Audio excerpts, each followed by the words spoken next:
Kara, and I'm going to be making a video response to Kim's recent video here on TheCrunchyLife.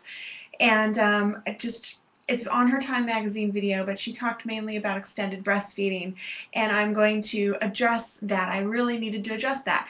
And to let you know kind of the flow of how this channel works and a little bit of prelude to this is that our channel it has a schedule. We have topics, but we are also, instead of doing weekly topics, we are doing them bi-weekly, just to give everybody more time to make their videos. And if everybody makes their videos up in the week, also that gives more room for conversation, because as this channel kind of roots and develops itself more, we're just starting, we will hopefully, I encourage and anticipate conversations to be happening within the channel, within the hosts, between the hosts, and also with you guys.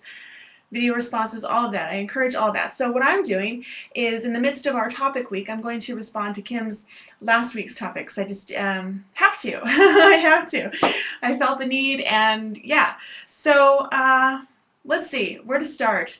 I guess I'll give a little, Kim's video was talking about extended breastfeeding, and mind you, Kim is one of our youngest hosts, and she has admittedly stated that she is very new to this lifestyle and is more factually, learning and open to knowledge. So it led me to want to give some facts, kind of give a different perspective on the logic and the reasoning that was kind of demonstrated in her video. And in her video, she stated that extended breastfeeding, to each their own, and this is not me debating her personal choice at all, because ultimately the personal choice is the primary thing, not debatable. But the factual reasonings behind the choices, if they're incorrect or they are misconstrued, I think that's important to address, because it could mean the difference between a mother regretting later on in life weaning their child early if they find out. Because I've heard so many women say,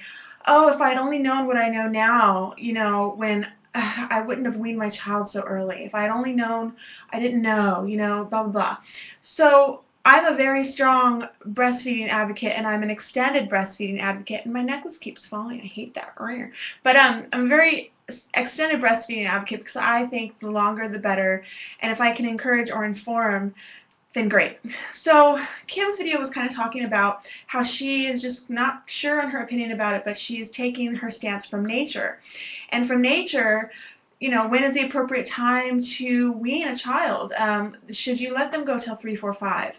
And she gave an example of looking to nature for her answers, and demonstrating the example of kittens and puppies and animals, other mammals that we are familiar with that have babies, and how a kitten, a domestic cat or dog, will wean their baby shortly after, within a few months of giving birth.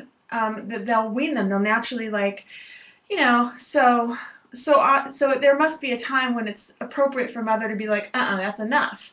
Because mothers do it. They get up and they're like, that's enough. I said this. These words were words that this example, this was my logic and my reasoning for years. Years. I thought that was rational. I thought that's totally logical. Cats and animals, they all wean. So a mom, you should stop at some point. You need to be the one to be like, okay, you're done. But let me give you why that's a fallacy of logic, why that's kind of not a very good example to draw from, because human mammals, we're mammals and there are other mammals. Kittens, cats, their whole gestation period is 60 days. They have their baby within 60 days, give or take a couple days. Same with dogs. So you hear the age-old saying of dogs and cats, comparable a dog years is 7 years to 1 human year, right? So if your dog's been alive for 1 year and human, you say, well, he's 7 years old. It's not an exact science, but it's a exemplary science showing that they are, they're heightened. Their lifespan is heightened, like a butterfly, like any other insect, mammal, whatever. Animals don't live to be 50, 60, 70 like humans do. Therefore, humans also gestate much longer than 60 days, right? So, given that, kittens and puppies and other mammals that operate on that time frame, naturally, their time is sped up. Their developmental time is sped up. Their needs, their nutritional needs, their independence happens much sooner. And kittens and puppies develop those little sharp needlepoint teeth.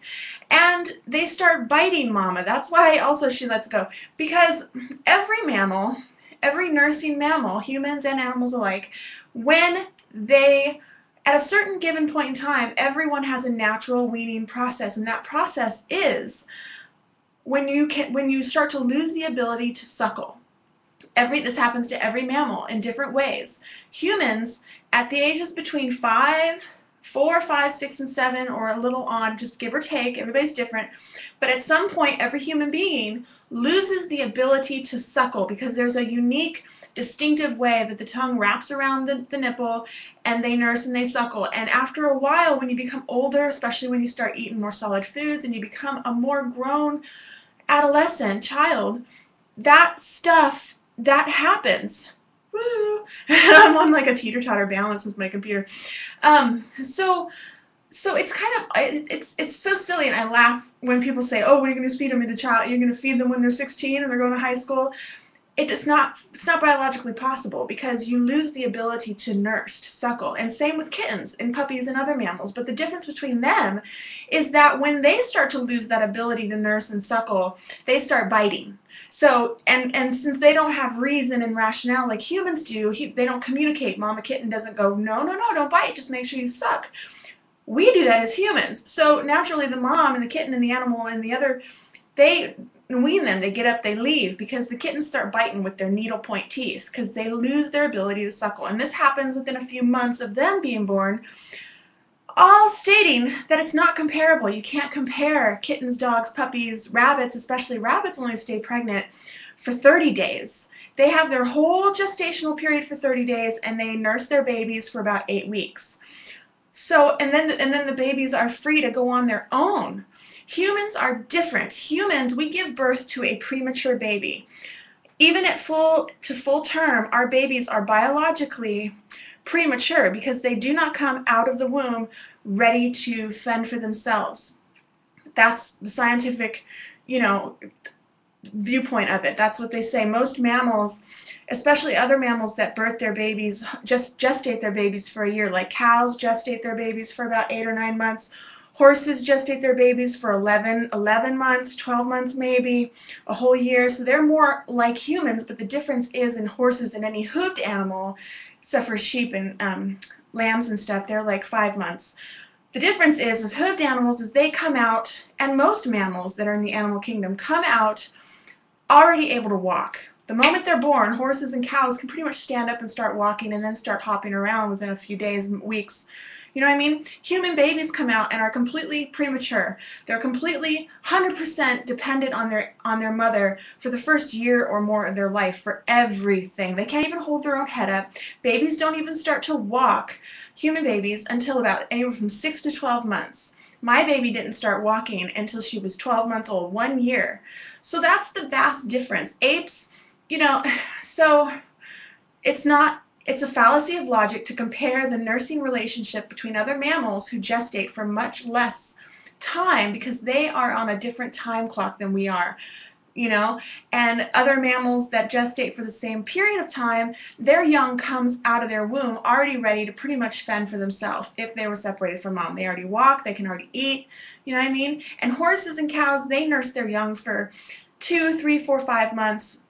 So, but no, I'm not sorry, not months, years. Horses and cows nurse their young for 2, 3 years, if they're left to be alone. So they're kind of on the same time clock as humans. But you know what I mean? So you got to give and take a little bit. What's the natural weaning process when you look to nature? So apes, for example, they're the closest primate, the closest mammal to humans. They nurse their young, they gestate their babies just like humans do, 8, 9, 10 months, give or take, whatever. And then they nurse their babies. Their babies do not leave their side until about 4, 5, 6, depending on, everyone's different, there's always a leeway. But 5 is the average. Then apes kind of leave their mother. So they nurse all the way up until 5. Okay, so that's the closest example you can equate to human.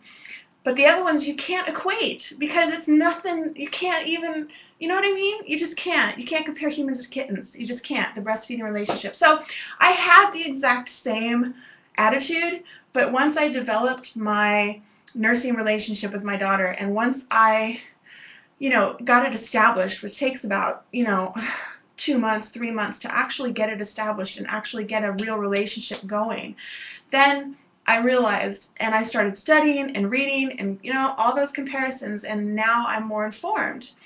Still, it's the mother's choice. I'm not arguing or debating that. Again, I'm not, but it should be the mother's informed choice. Because again, I've heard so many mothers say, I weaned my child early because I thought such and such and such. I didn't know better. Same with I'm sad that I circumcised my kids. If I had only known better. I've heard countless stories of regret from women who nursed too early, weaned too early and circumcised because they were ill-informed. So that's all I want to do. I want to debate the logic and the facts so that you're making an informed choice on whether to wean or not, And then, okay, so one of the other things that Kim was saying, and a lot of people say, is that once the child can come up, you should, and ask for it or whatever. I want to make this point very clear. People say once the child can come up and ask for the boob, that they should be off the boob. The child is asking for the boob the entire time. They are asking for the boob from birth. It's just a different way of talking. It's just a different way of asking. They're asking by crying at first, and then they ask by whining later when they're a toddler, and then they actually ask for it when they're like 4 or 5. So they've always been asking for it. It's no different.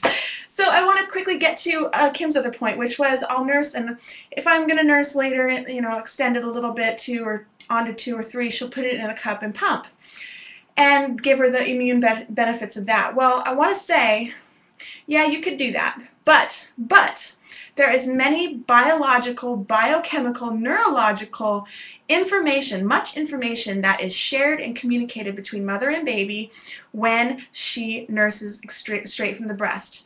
When baby is deficient in any nutrient, vitamin, whatever baby needs, there is some magical, scientists can't even pinpoint it yet, exactly what it is, but it is factual that it happens. There is some communication, some kinetic, biochemical communication between baby, whether it's in their saliva or their neurons or the energy, who knows. But when a baby suckles onto a mother's boob, nipple, they communicate in that exchange what baby is deficient in, and mother will produce that. They will produce more vitamin D or produce more of this calcium or this nutrient to supply it to baby who is in that communication doesn't happen when you're pumping. There's a break and it doesn't happen. So yeah, what I want to say, the fallacy of people saying that breast milk is no longer good after a certain many years, maybe that's more true for people who pump because you're not providing the exact nutritional makeup that your baby's actually requiring. So nursing straight from the breast for as long as possible is what has the optimum superfood, benefits, the immunological benefits and all of that. And then psychological, emotional, and mother, you don't release the oxytocin and, produce the serotonin and all those healthy brain and body chemicals, the love chemical. You don't produce that when you pump. So you're not getting that same well-being, that same biochemical, neurological, psychological, physiological exchange when you pump. It just doesn't happen. So that's the benefit of pumping, of breastfeeding past 2, 3, 4, 5 and on into toddler years. That's why it is beneficial. The benefits just we evolve with our children to produce what they need. So I want to put all that into consideration, and just say that, it's always a mother's choice. I definitely believe that, but make it an informed choice. Make sure that you have all your facts so that you don't regret weaning too soon, and that you know for certain why it's important to nurse extended. I think it's very important. So I just had to get my sense in there, and see you guys very soon. Bye.